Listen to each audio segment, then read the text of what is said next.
देखो question number 21 में right Einstein photo electric equation, ठीक है, equation and mention which important features in photo electric effect can be explained with the help of this equation. चलो ये तो Einstein की photo electric equation आप लिख देना और इंपॉर्टेंट फीचर्स भी एक्सप्लेन कर देना। इंपॉर्टेंट फीचर्स में ये इक्वेशन लिखने के बाद इंपॉर्टेंट फीचर्स में जैसे मैक्सिमम काइनेटिक एनर्जी फ्रीक्वेंसी पे डिपेंडेंट है, इंटेंसिटी पे डिपेंडेंट नहीं है, थ्रेशोल्ड फ्रीक्वेंसी एग्जिस्ट करती है और काइनेटिक एनर्जी जो है इंटेंसिटी से इंडिपेंडेंट है। ये दो तीन पॉइंट्स इंपॉर्टेंट मेंशन कर देना। ये तो बात हो गई खत्म। The maximum kinetic energy of photo electrons gets doubled. ध्यान से देखो पेपर में आया हुआ है ये, कह रहे काइनेटिक एनर्जी इलेक्ट्रॉन की जितनी भी थी मैक्सिमम काइनेटिक एनर्जी वो डबल हो गई when wavelength of light incident on the surface changes from lambda 1 to lambda 2। मैंने इंसिडेंट लाइट की वेवलेंथ को लैम्डा 1 से लैम्डा 2 कर दिया और मेरी काइनेटिक एनर्जी क्या हो गई, डबल हो गई। Derive the expression for threshold wavelength lambda naught and work function of the metal surface. तो दो इक्वेशन बनेगी। आपने पहले फोटोन की वेवलेंथ को क्या रखा था, लैम्डा 1, फिर आपने फोटोन की वेवलेंथ को क्या रखा, लैम्डा 2। तो ये देखो फर्स्ट सबसे पहले एच न्यू क्या है, work function plus maximum kinetic energy. Work function क्या है, एच न्यू नॉट। एक काम करते हैं, ये इक्वेशन आ गई, एच न्यू को लिखते हैं h c by lambda, h nu naught को लिखते हैं h c by lambda naught. तो आइंस्टाइन की equation in terms of lambda lambda naught आ गई। पहले आपने लाइट की जो वेवलेंथ है वो कितनी इंसिडेंट करवाई, लैम्डा 1, काइनेटिक एनर्जी है के मैक्स। फिर आपने लाइट की वेवलेंथ को कर दिया लैम्डा 2, काइनेटिक एनर्जी कितनी हो गई, ट्वाइस। ये बोला उसने, काइनेटिक एनर्जी ट्वाइस हो गई। तो लैम्डा 1 से लैम्डा 2 करने पे के की वैल्यू ट्वाइस हो गई।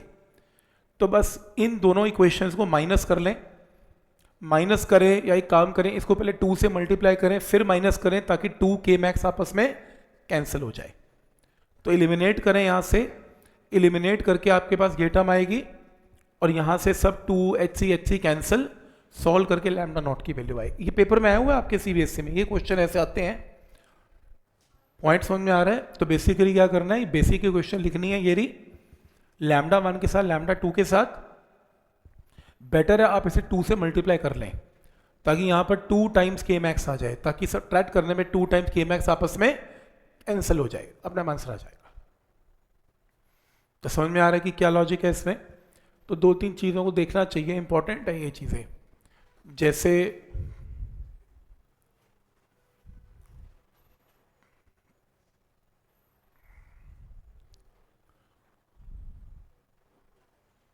ये देखो,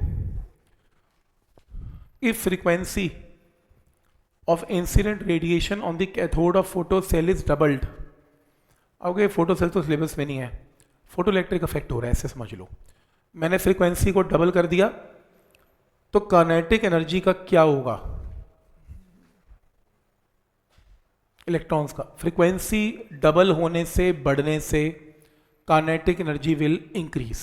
वो कितने टाइम वो नहीं बता पाएंगे बिकॉज वर्क फंक्शन बीच में आ रहा है।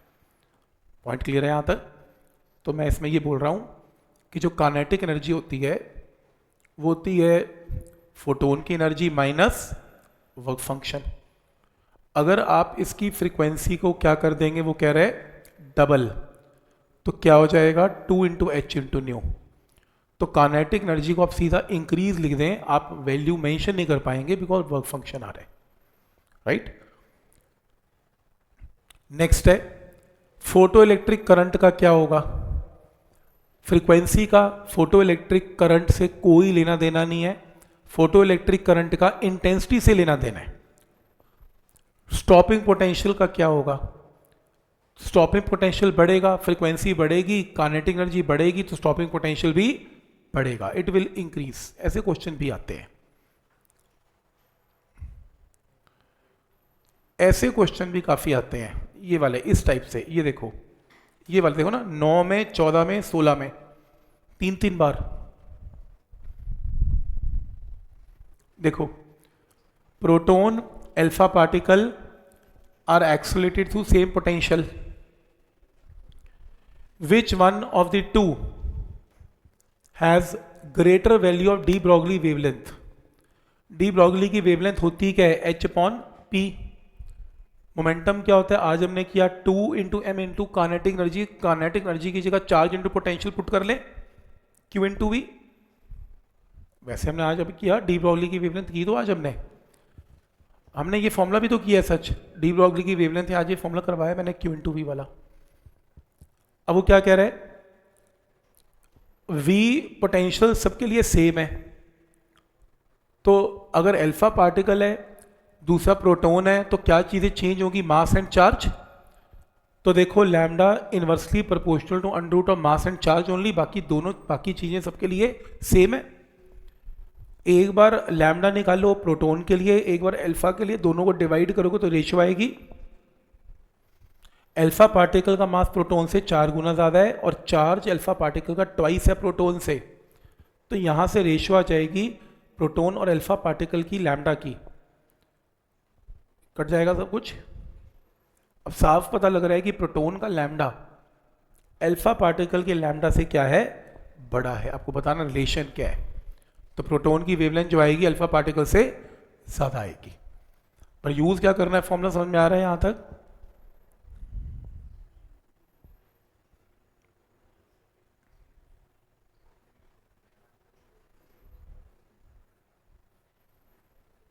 ये देखो alpha particle and proton are accelerated same potential, same question, calculate ratio of linear momentum acquired by 2।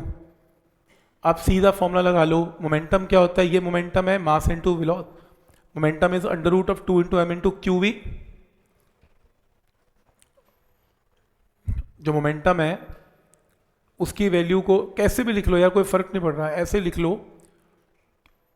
Momentum का ये फॉर्मूला अभी करवाया भी था मैंने, लैम्डा जो होता था वो एच अपॉन ये था ऐसे, इसी को तो मोमेंटम बोलते हैं पी।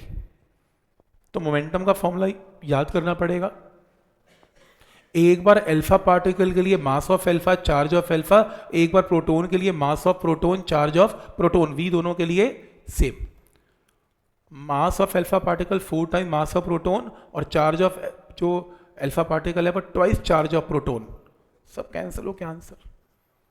वह कहने का मतलब डी ब्रॉगली की वेवलेंथ पे अच्छे खासे क्वेश्चन आए हुए हैं, ये आपको फॉर्मूले को थोड़ा ध्यान से इसको करना है, ठीक है।